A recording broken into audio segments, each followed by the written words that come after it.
Hi everyone, welcome back to Ask the Expert. And today we're going to talk to you. If you're in sales, pay attention because the old way to sell door to door or facing customer is gone. Today we're talking most of the time on digital selling. So how this need to be done, how you can improve your odds. So today we have a Chuck Shaver. Chuck, thank you very much for being with us. Tell us what you're an expert and you're working on. Well, I am the director of sales for a company called Vengresso, and we are the world's largest digital selling training program. So we reach people worldwide to help them reach the modern buyer through tips, tricks, education on how to reach out to people through digital mediums. Chuck, when we're talking about digital selling, what is the concept and why we need to relearn the process? I would say how you will phrase it. Well, we talk a lot about the modern buyer, and the world has changed. I mean, we always talk about 100 years ago, you might have jumped on a horse and rode to the corner store and bought the first thing you saw from, the person that recommended that product, and we just don't do that anymore. I mean, with Amazon and everything else, the consumer industry has already completely changed to where we do most of our shopping online. Even if we buy it locally and are loyal to the local market, we still go through that buyer's journey online and we check that presence. So that's now transitioned more and more in the last decade to the B2B world. And so you not only need to look good, but you know how to engage people in that medium. And it's not just being present, but it's having, the right brand image out there. What tools you can talk about it to give us a general idea to start with this concept? A lot of our education is around LinkedIn. It's the world's largest B2B database, and it's a great place to find and engage people and get them started in a conversation. So that's where a lot of our focus is on. But we also, talk about you still can be found on Facebook. You still have a Twitter account there. Depending on what industry you're in, perhaps Instagram is, a better medium for you. But the same concept is the same with all of them. It's about image. And the problem that most people have is they lose fact that building relationships and selling and running a business is no different online than it is offline in the old way of doing things. So what I mean by that is too many people think that they can, just spray and pray, just like they used to when they first got their hands on email. I'm going to get all these email lists and I'm just going to spam everyone. Well, the last thing anyone wants is spam, and now nobody even accepts it. Nobody hardly reads email anymore if they don't recognize it from the sender. So what you need to do is you need to think about it like you would want to be approached in a traditional selling type setting. So it's more about building that relationship first, which social is really good at, and then starting to earn trust, being known as, an influencer and somebody that can bring value. And then that will lend itself to being able to get that meeting and to reach more people and to get inbound traffic as well. You start talking about LinkedIn, and we talked before about that, how important is setting your LinkedIn account to be coherent with the message you want to give. I talked before about LinkedIn with another expert and says, in my case, I read faces. So until you don't know what I do, you don't understand why my LinkedIn, I like tilt my head and I cover my eyes. As people is like, you never do that. Like, well, it's coherence with my public. So I choose my business before I choose my customers before I choose my business. So if you don't get the joke, maybe we're not going to be working good together. But Right. As a regular salesperson need to be coherent between the image and what they says. How we do that? Well, I can certainly share some examples of things that I have to kind of better explain my point.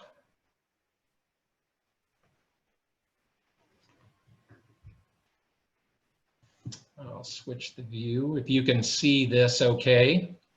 Yes, I see it perfectly. Thank you very much. I like the Okay. colors. So, I selected a few pictures out of our deck just to kind of get some information out. A lot of them are stat related, but it's about, the modern buyer requires a modern seller. And what do we mean by that? So let me see if I can advance. There we go.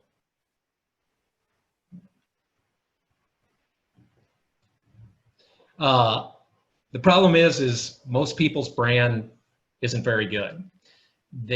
When you look at something like, for instance, a LinkedIn profile, most people either have no information, bad information, or a personal resume. People like to boast about their accomplishments. People like to, talk about things that are personal to them as far as achievements, but not so much who they help and how they help them. So they're not adding any value to anyone that's going to see them, that they're doing outreach through and prospecting. So what you want to do is figure out what your digital brand says about you. So when you look at your digital brand, are you satisfied with what you see? Because if you're not satisfied with what you see, then anyone that you talk to isn't satisfied with what you see. So what about today's buyer? What is that? Well, here are some things that the modern buyer has that you have to be prepared for. They're digitally enabled. So the current stats, and they continue to go up, is people have digital devices.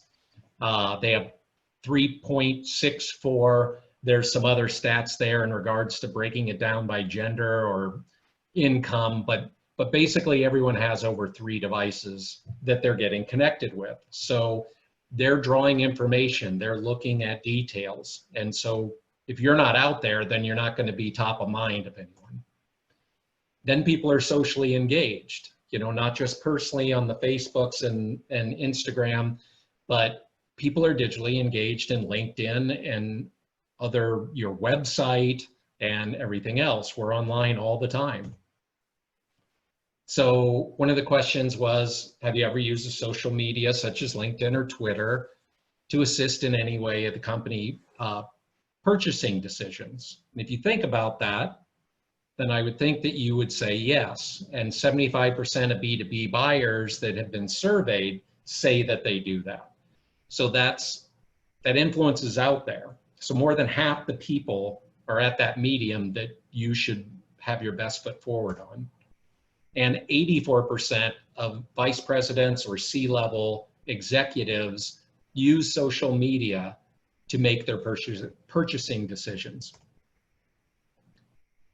And then when you talk about how many people are involved with the purchasing decisions, the average is 6.8 people that are involved in every decision. So the power of something like LinkedIn is the fact that they can then socially surround, is what we say, that person. So if you get a connection with one person, then it's going to be easier for you to get connected with other people within that company or group or whatever.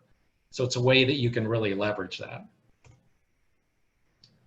And 90% of decision makers will not respond to cold calls. So, and that gets worse all the time. Email and cold calls, they just don't get responses. So this is a way that you can start to engage people and have conversation and look at that. So if you ask people if they've leveraged LinkedIn in the last 12 months, here's some other stats. Over half the B2B buyers say that they have. C-level executives as well as everyone. And we're all mobile attached. So it doesn't matter where you are, you're getting access to information online. Where you used to be in the office or in an airport going from business to business, now you're always connected. You're connected in the restroom. You're connected in bed at night. You're connected to it when you sleep. So people are always online and they're video hungry. So 78% of people watch videos online every week. 55% of people watch videos online every day. So that's another thing that we do is we talk about creating things with video. Here's some stats. They're saying by 2021 that 81% of consumer internet traffic is going to be gobbled up by video. So, you know, everyone wants to see that facial expression. And 59% of senior executives agree that if both text and video are available, that most people are going to choose the video over a text email.